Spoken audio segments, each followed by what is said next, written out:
பத்திரிகை நண்பர்களுக்கும் ஊடக நண்பர்களுக்கும் என்னுடைய முதற்கண் வணக்கத்தை தெரிவிச்சுக்கிறேன். எனக்கு இந்த படத்தில் நடிக்க ஆரம்பித்த அப்போ ஃபஸ்ட்டு ஏற்பட்டது ஒரு குற்ற உணர்வு தான். ஏண்டா கோயம்புத்தூர்லேயே பிறந்து வளர்ந்துக்கிற இவ்வளோ நாள் போய் நீ ஜிடி நாயுடு மியூசியத்தை நீ பார்க்காம இருந்திருக்கிறிய அப்படின்னு ஒரு ஃபீலிங். எனக்கு ராஜ்குமார் சார் கூப்பிட்டு போய் காட்டினார். எப்படி இவ்வளோ நாள் நம்ம மிஸ் பண்ணோம். எங்களுக்கு ஸ்கூலுக்கு போகிறப்பங்க சைக்கிளில் போகிறப்ப நம்மளுக்கு 2 விஷயம் தான் தெரியும் தாத்தா பற்றி. ஏதோ ஜிடி நாயுடு ஒருத்தர் இன்ஜெக்ஷன் போட்டு இவ்வளோ பெரிய பப்பாளி பழம் பண்ணியிருக்கிறாராமா, அது ஒன்று. அப்புறம் ஒரு ரேசர் மோட்டர் ஏதோ ரேஸ் ஆகலாம் அதை வச்சு அதுவே சேவ் பண்ணி விட்டுருமாமா அப்படின்லாம் பேசிக்குவோம். ஸ்கூலில் போகிற வழியில் நம்ம யூஎம்எஸ் பில்டிங் வழியாக தான் போவோம். கன்ஸ்ட்ரக்ஷன் ஃபார் டிஸ்ட்ரக்ஷன்ட்டு இவ்வளோ நெருக்கமான பழக்கம் எங்கள் குடும்பம் அவங்க குடும்பம் ஒரு 4 தலைமுறையாக பழக்கம். அது வேற. ஜிடி நாயுடு சார் படமாக பண்ணுறாருன்னா நம்ம டைரக்டர் கிருஷ்ணா சார் சப்ஜெக்ட் சொன்னார், அரவிந்த் சார் சொன்னார். ஒவ்வொரு சீனும் நடிக்கும்போது ஏய் நிஜமாவே இப்படி நடந்திருக்குதா அப்படிங்கிற மாதிரி. ஏன் இந்த படம் கமர்ஷியலாக பெரிய ஹிட்டானா, ஒரு சராசரி கமர்ஷியலான ஒரு சக்ஸஸ்ஃபுல் படத்தில் என்னென்ன எலிமெண்ட் இருக்குமோ அந்த எலிமெண்ட்டை விட இது அதிகமாக இருக்குது. ஒரு சேலஞ்ச் இருக்குதா, தொடத்தட்டுற விஷயம், அண்ணாமலையில் ரஜினி சார் குறிச்சு வச்சுக்காங்கிற மேட்டர் இருக்கு இல்லையா, அதெல்லாம் ரியலாகவே நடந்திருக்குது. அப்புறம் ஃபஸ்ட்டு நான் ஸ்டண்ட் ஆன விஷயம் மாதவன் சார் மிக மிக மிக அழகான நடிகர்களில் உலகத்தில் அவர் ஒருவர்னு சொல்ல மிக முக்கியமானவர் சொல்லலாம். அவர் நாங்கள் 2 பேரும் ஒரு ஹோட்டலில் ஸ்டே பண்ணியிருந்தோம். இவர் என்ன பண்ணார், கூட மேக்கப் மேன் மற்ற டிபார்ட்மெண்ட் யாரையும் கூப்பிட்டு இவர் மட்டும் பெல் அடித்து கதவை தட்டிக்கிறார். திறந்தா ஜிடி நாயுடு சார்னுடைய லாஸ்ட் கெட்டப்பில் நிற்கிறாரு. யா யா யா மேடி என்ன இது அப்படிங்கிற மாதிரி. அது நம்ம மேக்கப் டிபார்ட்மெண்ட்டுக்கும் அதனுடைய பாராட்டுகளை சொல்லணும்.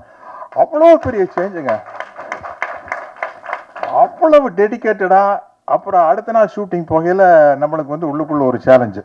என்ன, நம்ம கோயம்புத்தூர்காரன், நம்ம கோயம்புத்தூர் ஸ்லாங்க நம்மளால என்ன பண்ணுறாருன்னு பார்த்துடலாம், மேடி எப்படி பேசுகிறாருன்னு பார்த்துலான்னா கரெக்டாக ஏனுங்க நாங்கிற சொல்கிறவங்க அப்படி இதெல்லாம் நீ கேட்காமே நின்றுட்டு ஐயோ இது என்ன இந்த ஆள் விட்டால் நம்மளை கூட கோயம்புத்தூர் ஸ்லாங் நல்லா பேசிட்டு வர போகிறதுக்கு அப்படிங்கிற மாதிரி ஒரு எக்ஸ்பீரியன்ஸு.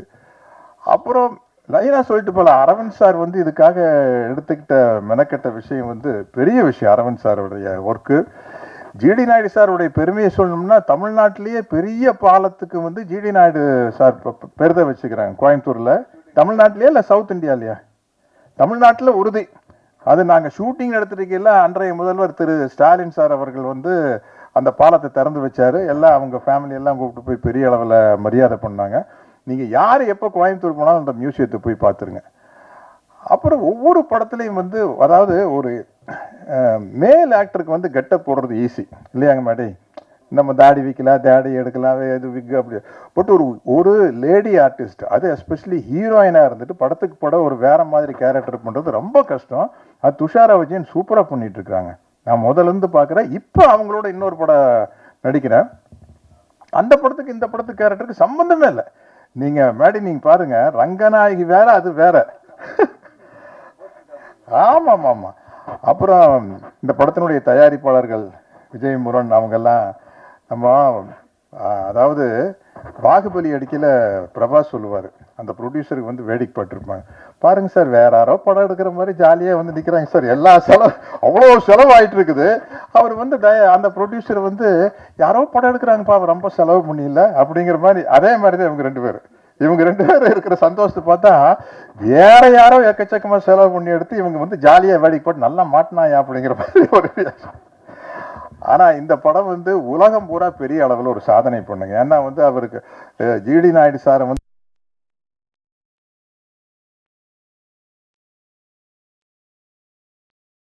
இந்தியான்னு போட்டிருக்காங்க. நம்ம எப்போவுமே வெளிநாட்டுக்காரங்களை அதிகமாக புகழ்வோம். அஃப்கோர்ஸ் சினிமாங்கிறது எடிசன் கண்டுபிடிச்சது தான்.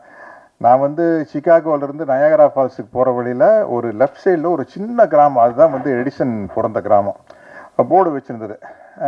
எனக்கு ரொம்ப விஞ்ஞானிகளை மதிக்கணுங்கிற ஒரு எண்ணம் இருக்குது. ஒன்று அந்த கிராமத்துக்குள்ளே போனால் அவருடைய கண்டுபிடிப்புகளை எல்லாம் வச்சுக்கிறாங்க, எடிசனுடைய கண்டுபிடிப்புகள்லாம். அதை பார்த்துட்டு நம்ம ஜிடி நாயுடு சார் மியூசியத்தை ராஜ்குமார் சார் கூப்பிட்டு போய் காட்டினார்.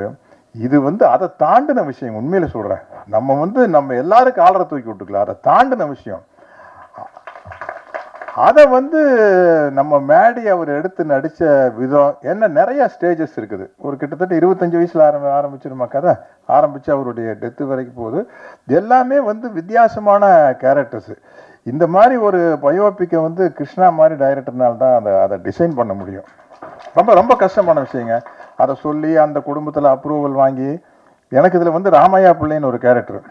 நான் கேரவானில் உட்காந்துருக்கிறேன், எங்கிட்ட அஸ்டின் வந்து சொன்னார், சார் ராமையா பிள்ளை ஃபேமிலி உங்களை பார்க்க வந்துருக்குறாங்க, அவர் பேரன் வந்திருக்காருன்னு. நான் பேரன்னா நானா நினச்சிட்டு ஒரு 10 வயசு போய் ஆஃப் பேண்ட் போட்டு நின்றுருப்பார் அப்படின்னு. வெளியில் வந்து பார்த்தா அவர் கிட்டத்தட்ட 50 வயசாச்சு, 65 வயசு 70 வயசு இருக்கும்.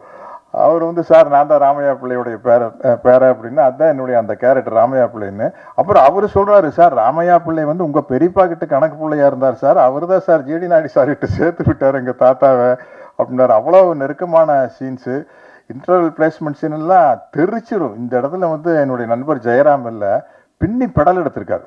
அத்தனை பேரும் வந்து எக்ஸ்ட்ரானரியாக பண்ணியிருக்கேன். அதித்தி காம்பினேஷன் எனக்கு இல்லை, அதனால் கரெக்டாக என்ன சொல்கிறேன்னு தெரியல. இந்த படம் வந்து கமர்ஷியலாக பயோபிக்லேயே வந்து மிகப்பெரிய வெற்றி அடைய அப்படிங்கிற நம்பிக்கை இருக்குது. இந்த படத்தில் நானும் இருக்கிறேன் அப்படிங்கிறது எனக்கு ரொம்ப மகிழ்ச்சியாகவும் ரொம்ப பெருமையாகவும் இருக்குது. இந்த படம் இவ்வளோ கிராண்டாக வந்ததுக்கு ரொம்ப முக்கியமான காரணம் ராஜ்குமார் சாருடைய, ஜிடி நாயுடு சாருடைய ஃபேமிலி சப்போர்ட் தான்.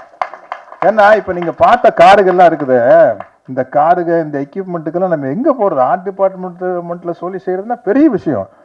அந்த ஒரு ஆஸ்டின் ஒன்று பறந்து போமே, நான் இருக்கிறேன் சார், என்ன சார் ஆன்டிக் காருக்கு வந்து விலையே இல்லை, நம்ம சொல்கிறதா விலை சார். என்ன சார் ஆஸ்திரேலியெல்லாம் பறக்க விட்ருக்கீங்க, இது என்ன சார் சிஜியா ஏஐயா சார் அப்படின்னு. சார் ஒரிஜினலாக விட்டோம் சார் அப்படிங்கிறாரு. அதே மாதிரி ஜெர்மனில் அந்த பெரேடு நடக்குது. அந்த நான் கேட்ட அரவிந்த் சார் கிட்ட, சார் இது என்ன சார் சிஜியா ஏஐயா அப்படின்னா, இல்லை சார் புதுசாக ஒரு டெக்னிக் வந்திருக்குது, ரந்தனையை சேர்ந்து விட்டு அதுக்கு பேர் ஹைப்ரிட் சார் அப்படின்னாரு. இப்படி பல டெக்னிக் வந்து இந்த படத்தில் புதுசாக எப்படி ஜிடி நாயுடு அவர்கள் வந்து பல புதுமையான விஷயத்தை கொண்டு வந்தாரோ, அது மாதிரி இந்த படம் வந்து பல புதுமையான விஷயங்களை கொண்டு வந்திருக்குது.